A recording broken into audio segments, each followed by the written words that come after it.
How's it going? Put 'em over followers. My name is Lucha John, and I am here in Sam's Town Casino, and we are bringing you an amazing exclusive. We are here with the one and only Stokely Hathaway, manager of Moose, and frankly one of the swaggiest guys on the promotion. I appreciate it. So, Thank you. thank you for coming on. It's a pleasure to meet you, Stokely. So, wanted to be able to just kind of go over a few things, because how long now have you been working with Ring of Honor? With the Ring of Honor, let's see, I started out in 2014, so it's been almost 2 years. Almost two years. And how long have you been in the business total at this point? Total, I would say maybe around 3 years, with training and everything else. So Definitely relatively new. Yeah. So, how did you actually get into the business? Who trained you, and kind of what's been your road into breaking in? Sure. Because you've only been around 3 years, and to jump all the way onto being a big figure on Ring of Honor television, that's pretty meteoric. Thank you, I appreciate it. I mean, it all starts with the Ring of Honor dojo. I was trained under Delirious. In my class was Cheeseburger, Will Ferrara. Good guys. Rhett Titus still trains with us. He started at the dojo as well many years ago. So I mean, that's pretty much how I got my start. And I train as a wrestler, but I believe that in wrestling and just in life, period, you have to know what you excel at, and you have to know, what you need to work on. And my strength is talking and being a manager, so that's where I decided to go. So, and that's something I wanted to ask, because there's been a lot of guys who have had to reinvent themselves as commentators or one thing or another because of injuries or something along those lines. But so for your case, it's more of you realize your strength was in charisma and mic skills, so you've gone that direction willingly. It hasn't been a circumstantial thing. No, I mean, I think there needs to be a self-awareness with everything that you do, and I'm never going to be Adam Cole. I'm never going to be Roderick Strong, and why would I try to do that when I can be myself? Well, especially since Roderick Strong is such a shitty little champ. Of course, and he has shitty boots as well. But this is where I excel. I mean, just like everyone else, I still have work to do, and the Ring of Honor, just being here in general is a challenge, and I'm just here and ready for the ride. So awesome. So, how has it been in going into the managerial role? Because with Ring of Honor is primarily known for its ring work. It's about not a lot of flashy gimmicks. That's why guys like Dalton Castle really stand out. So what's it been like, either backstage or just working with the fans and with creative, trying to be a manager in a scene that really doesn't emphasize that side of the business much? Has it been a challenge? I mean, it's a challenge because, you have guys like Truth Martini, you have Prince Nana, you have Veda Scott, and you have all these managers who have been there for, a number of years, and you have to step your game up. Even as a manager, you still have guys like again, Adam Cole, Bobby Fish, who can talk. So, for me, it's I have to step my game up. I have to be on point with everything, and I've learned a lot. There's no way that you can be in the Ring of Honor locker room and not excel and not get better. Like I said before, I know that I have work to do. I want to be the best manager that I can be, and it doesn't stop today. It doesn't stop tomorrow, and thus far, just being in Ring of Honor, it's been an experience, and it's been a very great learning experience too. It seems like that's kind of a prevailing thing about Ring of Honor. It's a promotion where the attitude, no one seems to have a lot of ego. It's all about improving, helping each other. So is that pretty much how everyone rolls? Yeah. I mean, even guys that you would look at and you wouldn't think that they're around to help. I mean, Christopher Daniels, Matt Taven, Bennett, Maria. I mean, I can go on and on and on. But all those guys from day one, they've been there.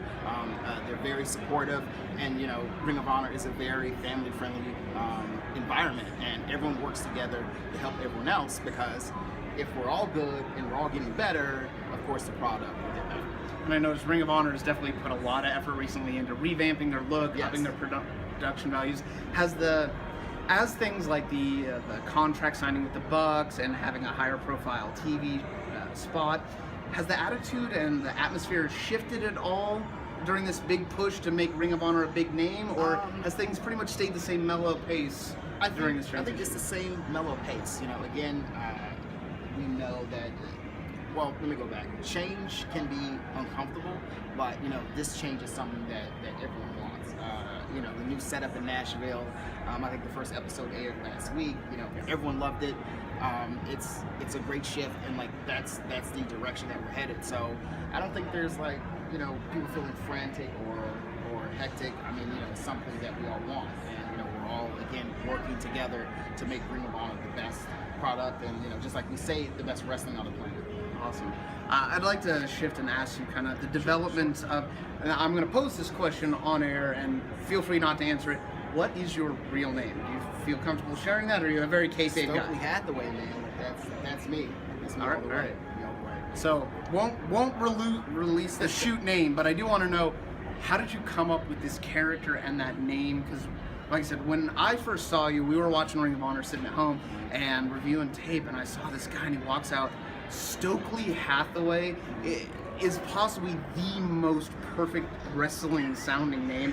It's like Bray Wyatt's real name is Wyndham Rotunda. It's on that level, just an amazing marquee name. So, what was the process of developing into a manager and coming up with this guy? I mean, for me, I'm very big into music. I'm very big into fashion, pop culture. So Stokely Hathaway, of course. Dipset forever. Stokely Hathaway pretty much is like a lot of those things mixed together.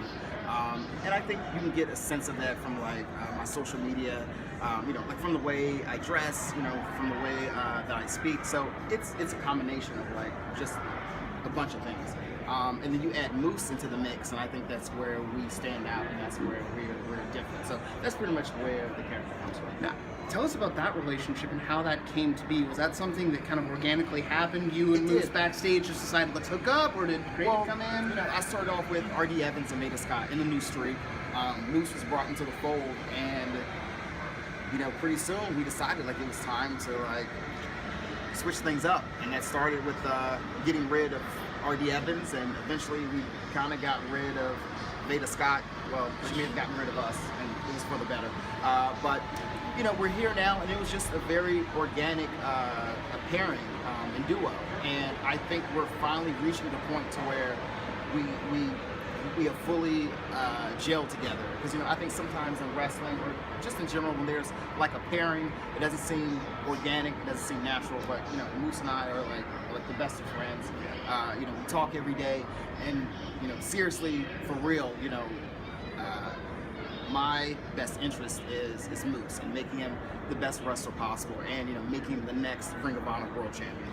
Now, one last question kind of about the biz before we've now been joined by Hurley. He has now come on in. So what's going on, Hurley? Stokely Hathaway, this is Hurley. How you doing, man? I was doing some gimmicking down at the mall and got lost. He's going to ask you a speed round of questions, just kind of personal stuff so people can know kind of Stokely Hathaway and what he's all about. But the last thing I want to ask you is, did you go over with Moose for the Honor Rising event in Japan? No, I did not. I had another obligation.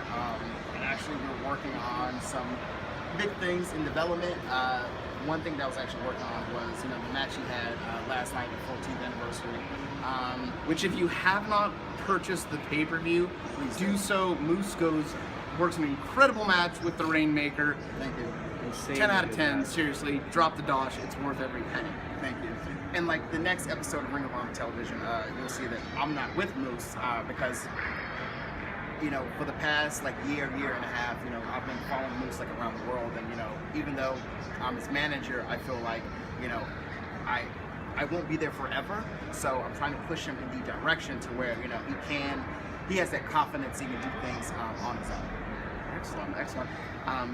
What has it kind of been like now that they're here and you've got to meet some of the guys? What's it been like working with New Japan Pro Wrestling? And do you think, because Moose, I'm sure you've watched the tape, Moose got over immensely in front of the Japanese crowd. Do you think there's a chance that you will join him on the next time they visit the hall? Yeah.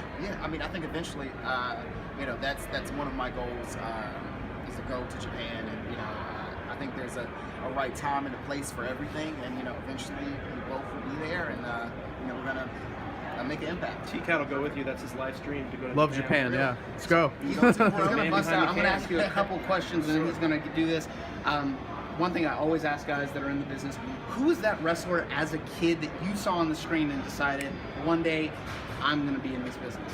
Believe it or not, it wasn't actually one person. It's two. It was actually Triple H and The Rock.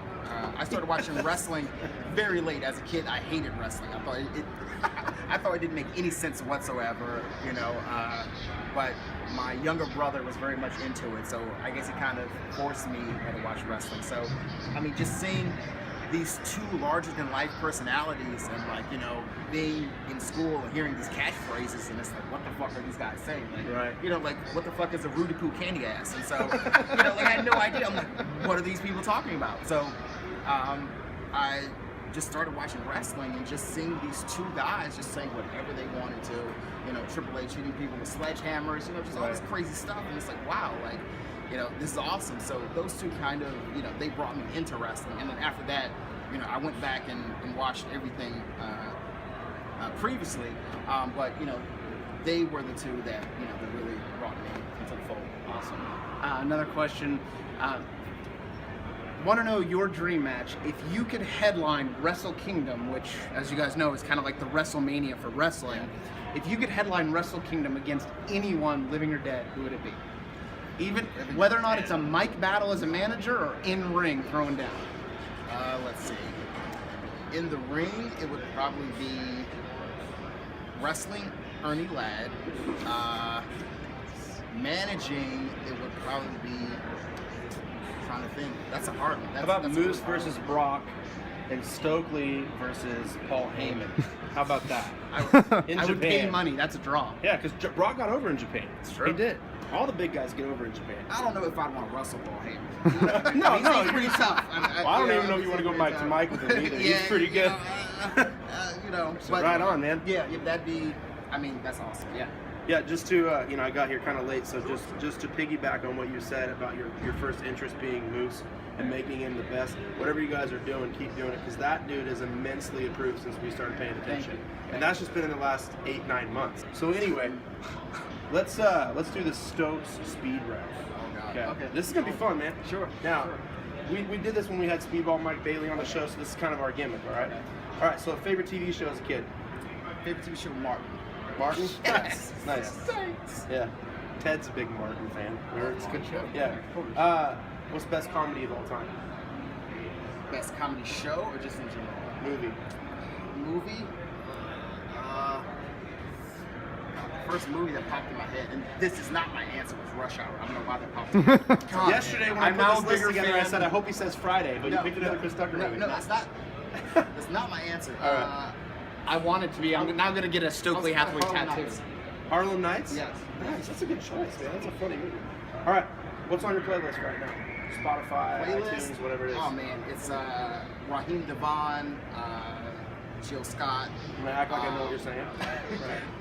Dave Hollister, Mint Condition, mostly I would say just like R&B, like Dipset? some Dipset as well. Dipset, Such a cheap yes. pop with All right. Stokely. Wu-Tang, Yeah, that's a chip. Oh, yeah. All right. What was your favorite cartoon as a kid? Saturday morning. No one's awake but you. What are you watching? I didn't really watch cartoons as a kid. It's very weird. I can't, like, honestly. All right. Speedball said Pokemon or something like that. Favorite action figures or toy line as a kid? Probably Marvel. Marvel? X-Men. Right on. Nice.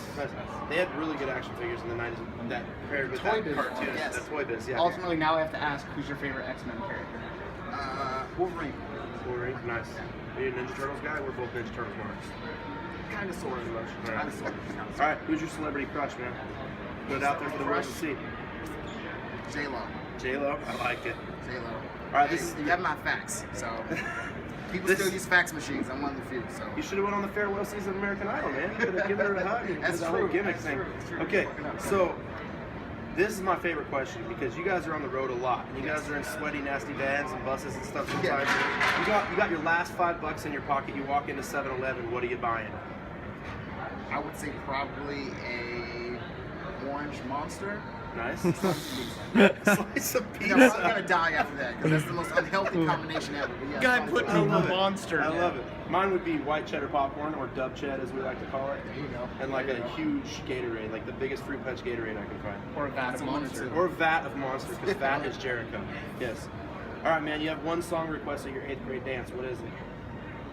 Put yourself back in 8th grade. Guy, let's chill. Guy, let's chill. Yeah. Who's that from? That's Guy. Guy? Yeah. Oh, the guy's name is Guy? I thought you were saying it was a girl saying, no, Guy, no, let's chill. That's the group. All right. Guy. For those of you brother. watching, T-Cat is the one filming, and he's nodding because Yeah, he 'cause loves all this I music. get all the music references. all right. Can you like help him? I'm gonna have to. All right, man. I'm going to skip one. Dave Matthews Band guy over Yeah, there. I dress like I listen to Dave Matthews.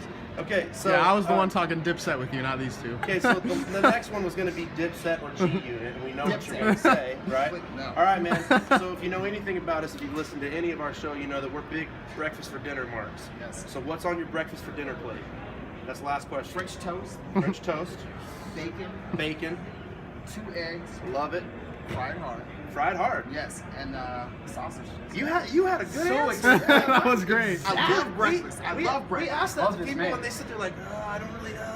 It's like, what do you like for No. breakfast? Eat I it for can eat dinner. breakfast 24/7. I love this man. I love Stay this man. prepared. Thank you. All right, man. So, Stokely, I just want to wrap up with the two big questions. One question as Lucha John that I ask everyone because I'm very passionate about Lucha Libre. Of course. And I know it's changing with Lucha Underground and it's getting more popular and mainstream, but I pose this to everyone. Traditionally, why is it so hard for a luchador to get over in the States? I think this is just my guess. I don't know. I think maybe because stereotypes of wrestling in general. So like if you mention wrestling to anyone, like they either have two perceptions. I think just in my general day-to-day life, they either associate wrestling with like super jack guys like Hulk Hogan, or it's tiny dudes with a mask. And I think it's just a lack of like education, a lack of knowing exactly what wrestling is, and what wrestling can be. But to the fans, I don't think there's a difficult perception. I think to the average wrestling fan, I think they appreciate Lucha Libre. But to the outside world, general public, I think that's where the Hopefully we're on the cusp of a big change in professional wrestling in the mainstream. So as we wrap up, I'm going to give you this moment. Anything you want to shamelessly just plug yourself, anything you want to tell people? I have a shameless plug before he does. Okay. Real quick. So, the morning of WrestleMania last year, Levi Stadium, Santa Clara, we went to IHOP for breakfast. Okay. Then we went to WrestleMania. Then we went back to IHOP. All right. So I made this nice little shirt for our podcast, the IHOP Mania IHOP Repeat shirt. Okay. So you got that nice suit jacket on. I'm gonna have you throw this on real quick if you can. It's nice and clean. All right. I'm gonna have you throw that on. All right. What size is this? This is a 3X, bro. That's why you're wearing that jacket. Hey, bro, I'm a big dude. I can take this. Look at that. Stokely Hathaway wearing It's like the a IHOP. boo-boo. All right. All right. Now, so whatever promo you're gonna cut it in that shirt. But I'm gonna get this little voice recording from you. All right. I'd like you to say something like, "Hey, this is Stokely Hathaway with Ring of Honor, and you're listening to the Put 'Em Over podcast with T-Cat, Hurley, and Lucha John." All right. Can we do that? Yeah. That'd be cool. All right. Cool, man. Shoot. This is Stokely Hathaway, and you are listening to the Put Them Over podcast. Nice. I like it. Sweet. All right. That'll Last work, thing, man. if you're not going to plug yourself, obviously you can find him plug at it. Stokely Hathaway. Yeah. Well, yeah, plug yourself. Do it. I just want you to finish your thing. No, he's wearing my moo. Put yourself over. That's what we're all about. You can visit our website, rohwrestling.com. I'm on Twitter. I'm on Facebook, Instagram, Stokely Hathaway. Follow me. Follow Moose. Just keep watching the best wrestling on the planet. Awesome, man. Well, hey, All right.